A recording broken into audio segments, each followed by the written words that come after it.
shamarroonni keenya jaalalliin jirottanii abdiin kutina amma fe'ootee yommuu amma fe'ootee shamarreen tokko dhiira ishii jaallatutti yoo heerumtaan gaa'illi ishiillee gaa'ila ta'u jechuudha dhiira ofii jaallatturra dhiira ishii jaallatutti jechuudha kanaafi ani abbaa manaa ni qaba abbaa manaa warqeedha abbaa manaa jaallatamaadha ammallee taanaan gaa'illi koo harka koo fi harka waaqayyoo irra jira galatamaatiniin jedha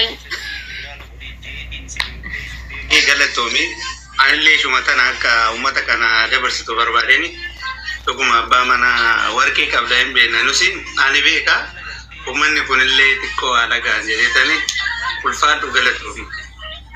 Ayyee atillee gaaffii tokkoon qaba sigoo abdiin qaba jabaadhu nama ija keessa godhatteetu yoo ta'e akka hinqulaaliitti qabadhu.